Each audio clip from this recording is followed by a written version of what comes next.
Before you close this video, because I have only 600 subscribers, here's what you need to know. During only 2024, I with my team grow 7 YouTube channels for different clients in business niches. And that's the reason why I have 600 subscribers, because I grow these 7 channels. Also channel about American football, Justin, hello.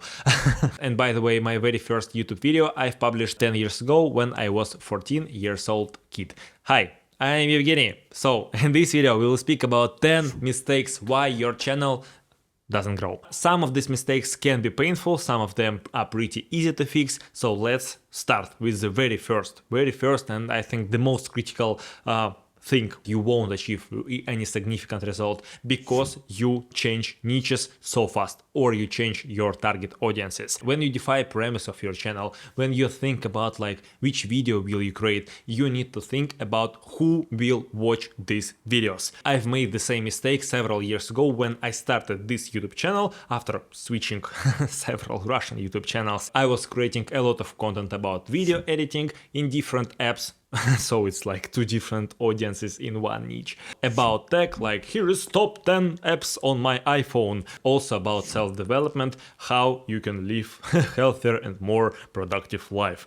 3 completely different audiences, and that's the problem why I still I've posted the very first video like 3 years ago on this channel and I still have 600 subscribers because I made this mistake, and it's the painful mistake because right now when I release a new video and I focus more on content creation and like content marketing in general, I lose subscribers because they were subscribed after watching, for example, tech tutorial about like review of the MacBook or the best games for your MacBook. And the reason of this problem is pretty simple, because we can have a lot of interest, and that's all. If I take all my interest and will create content about it on one YouTube channel, I will ruin it. So that's why you need to define your like core topic. If it's video games, it will be about video games, nothing else. If you create tutorials how to cook something, it will be weird if you have a video about how to fix your toilet. I know that you don't want to set any specific limitations, but again, if you want to grow on YouTube, you need to stick with one core topic. But you can use really like flexible and like liquid niche, I can say that. For example, self-development, and you can create videos like Medieval. You can speak about completely different stuff, but using a specific formatting. Using, for example, a challenge, 30 days without a sugar. If you have a lot of ideas from different topics for different niches, just try to apply this frame. Your channel is about this one. What if we take completely different idea and apply it and put it in this frame? Keep in mind that it's pretty tricky method. So let's move on to mistake number 2. It's about packaging. I really like this topic. I already posted several videos about the packaging, and it's all about your title and about your thumbnail and first 30 seconds of your video. Packaging is complicated, but if you watch, for example, this video in this corner, you can learn everything about how to create a good packaging, thumbnail plus title in, I think, like 23 minutes. Why is it important? Every creator is located in competitive niche, in competitive space. When you open home tab of YouTube, you see like 5, 10, 20, 50 different YouTube videos, and person need to click on your video and skip all other videos. You have MrBeast video, you have really good, great, big creator, and you have your video with 5 views. And you need to somehow beat all these like big names and other competitors on the space. You need to keep this in mind, that a lot of views you get from browse and recommended videos on YouTube, and you are not competing with the same guys from your niche. You're competing with everyone on the market, and you need to give a strong reason to click on your video. But after clicking, here's another problem: terrible video quality. If you're a beginner, that's fine that you don't have a gear to shoot good looking video, but if you just take your smartphone, latest iPhones, even an iPhone which was released 5 years ago, record a good video. My main advice about how to improve video, it's not about buying more expensive iPhone or buying camera, it's about buying decent light. This one. If you don't use light and you shoot in complete darkness, doesn't matter.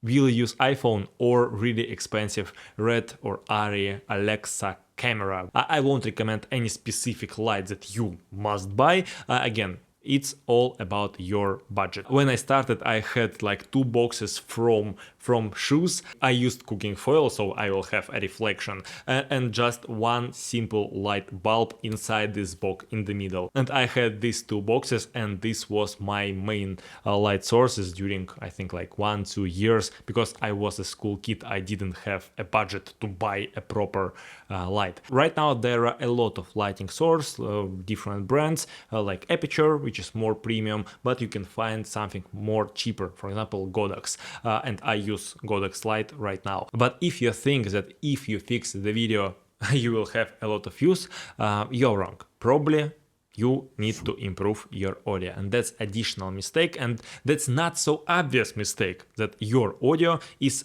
much more important than your video. You need to think about it. The very first piece of equipment that I bought is this microphone, and I spent several months earning and delivering newspapers across the neighborhood to get money to earn to buy this microphone. And you just can compare. For example, I use this microphone right now, and here's sound from the camera.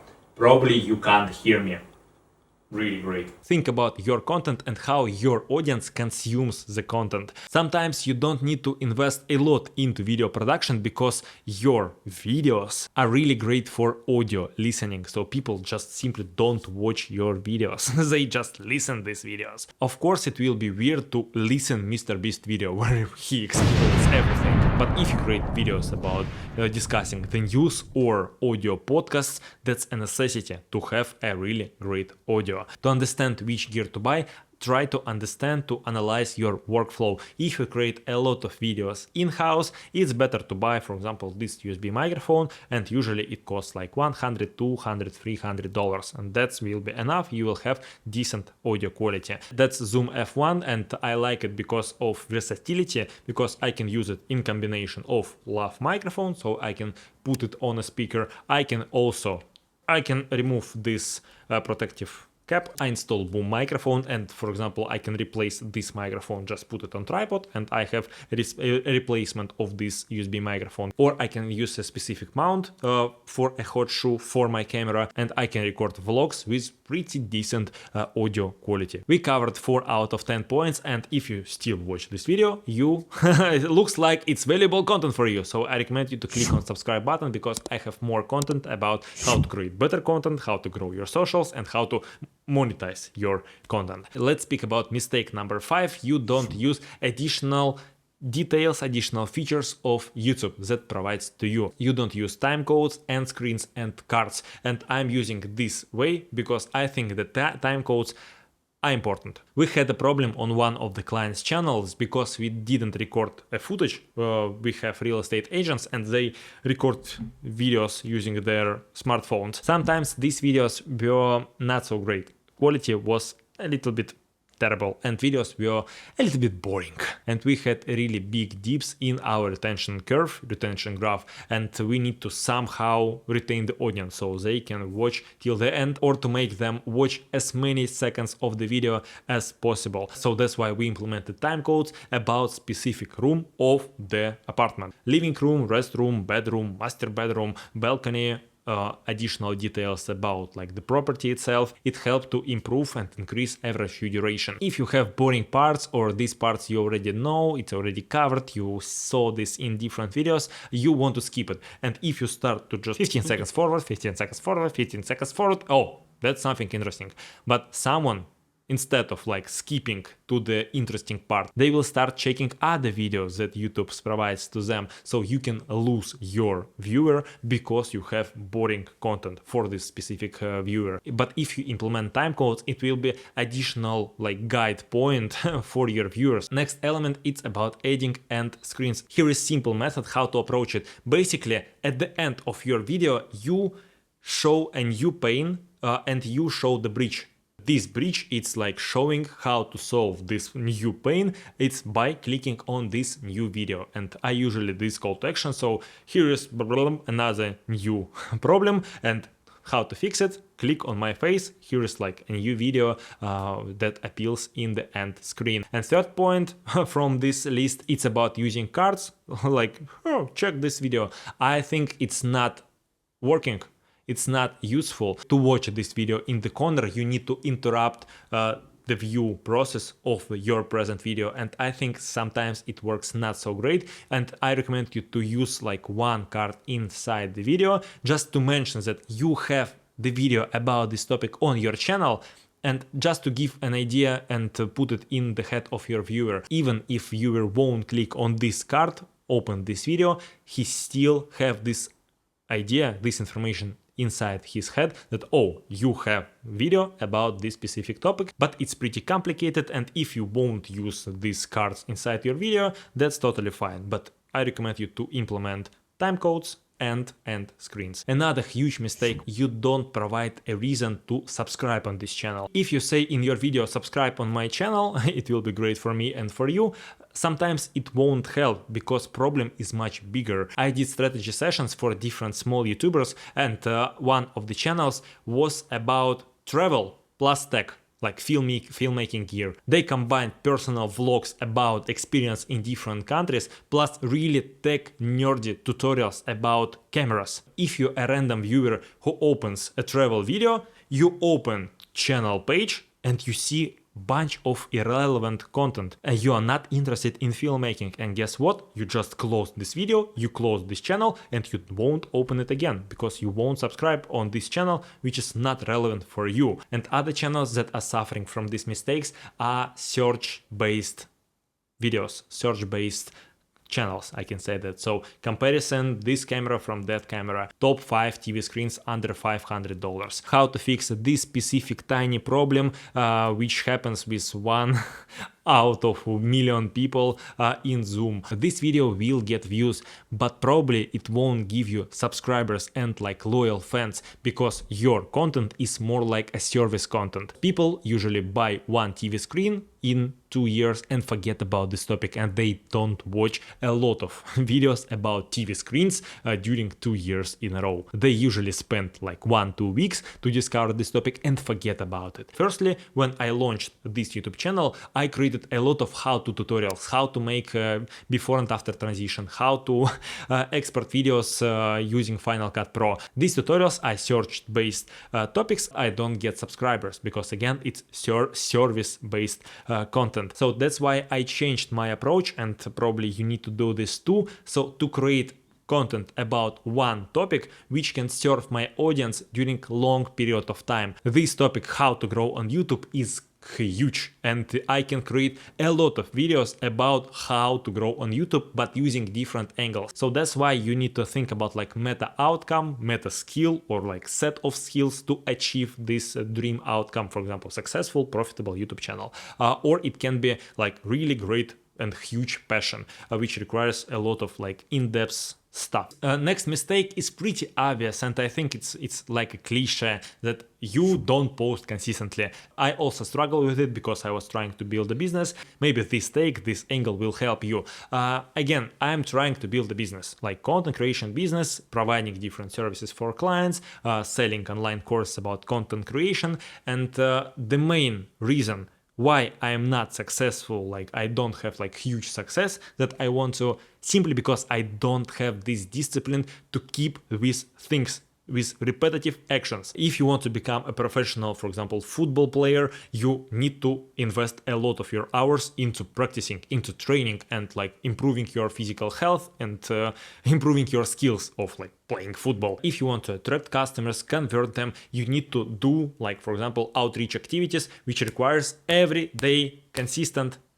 activities, and consistency and doing this like repetitive action is the key to success to everything basically in our life. And that's what I'm struggling with, because I was trying to grow on YouTube, I was trying to grow on Instagram, I was trying to grow on LinkedIn, I was trying to run ads to my courses, I was trying to do cold outreach campaigns, I was trying to create long form videos, short form videos, but because I did a lot of like different inconsistent actions, I don't have like really big YouTube channel. That's pretty obvious, because I didn't make a decision that I will be stick with this like action, like growing my YouTube channel. It's pretty simple. You just need to create content. You just need to invest, for example, 10 hours per week to create one long form video.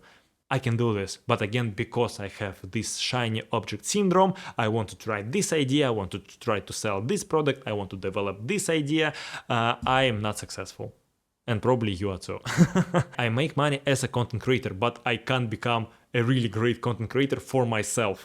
That's really weird. You can be successful even without consistent publishing schedule. For example, for my clients which are located in business to business niches, that's okay for them to not post videos. But if you want to grow your audience, attract bigger audience, much bigger audience, not hundreds of people, but thousands and hundreds of thousands people, you need to be consistent. Yeah, that's pretty simple. It's Sunday, 8 p.m., almost 8 p.m. I didn't want to record videos. I want to play Red Dead Redemption 2 again. It's a weekend.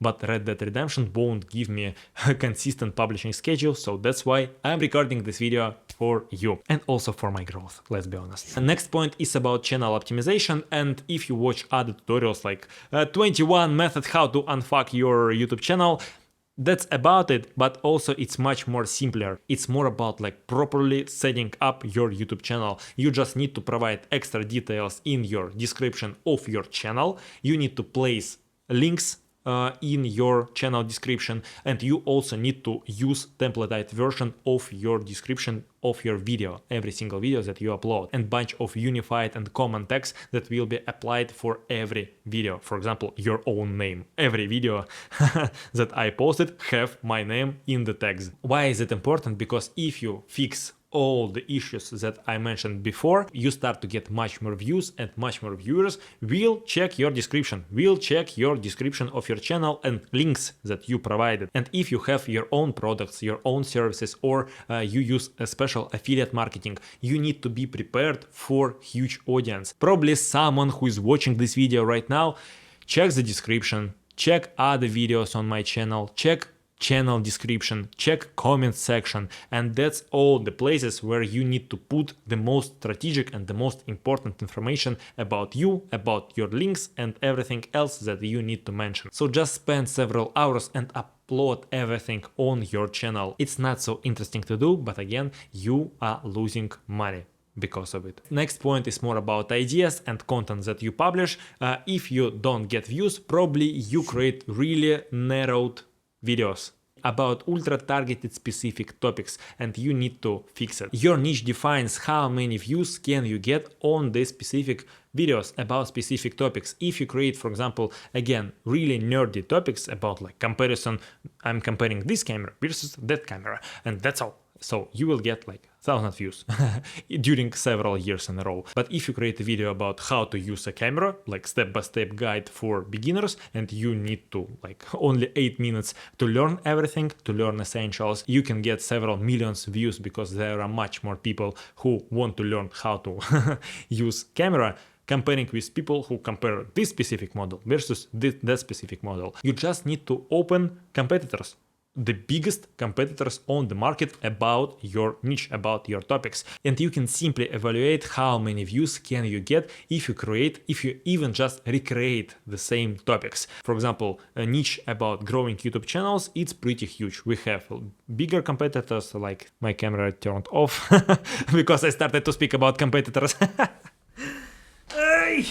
I can create a lot of in-depth tutorials about how I did X, for example, how I edited this video for my client. It will be really valuable, but I understand that it's not for hundreds of thousands of views. If you still want to create videos that won't get a lot of views, you can, for example, make them as an exclusive for your fans. You can host a community which will be paid, and you can post these videos really like in-depth tutorials, in-depth comparisons that will be useful for like 1% of my like total audience on my channel. If you are interested, just check like the first link in the description, and see you in the like paid community. So that's simple. If you want to grow, your content should be broad, like just to accept more people, to make it appealing for bigger audience. And the last point is about your internal motivation and the reason why do you do this. There will be much more creators because content creator economy is growing. It's already a huge market and it will become even bigger, and that's why you need to understand why are you located in these positions, why do you start your YouTube channel, why do you want to create content. Purely about monetization aspects that you can earn money, or it's about that you want to provide something valuable to your audience, or it's something in between, or it's something. So it's about your why do you do this. Speaking about me, 10 years ago when I launched my first channel in Russian about video games, my mission was that I want to be valuable, I want to provide valuable content, and this valuable content was more about like, if you had a great time with me watching my content, for example sitting with me on live streams, listening to my podcasts, that means that I provide something valuable to this world. I did a great job if you enjoyed the content that I produced for you. I still follow this mission, but it transformed into something more like tangible. I can say that I want to educate people how to create better content so they will get more views and they will change the world, so they will make a positive impact based on my tips, my tactics, my strategies, and my experience. Because I'm sharing my experience about content creation, you can create better content. If we can get in total, like across all members of our community, subscribers, followers, people who watch my content, if we can get like 1 billion views, that will be a huge impact to the world. Because I create videos about how to create better videos, how to create better content, so you will start to get more views. So it's like an infinite cycle of improvement and getting a huge amount of views. And that's not a lot. For example, Alex Hormozy on his YouTube channel, he has around, I think, like the last numbers that I saw, 250 million views. So we just need to have 4 Alexis Hormozy to reach this goal. So if you still struggle with content creation, I've collected for you like 7 questions that you need to answer, and it will become much easier for you. How to create content, why do you create content, do you do this in solo or you will hire a help, will you use paid marketing activities, which products will you sell or won't sell. So just click on my face and you can check this really great comprehensive guide how to become a successful content creator.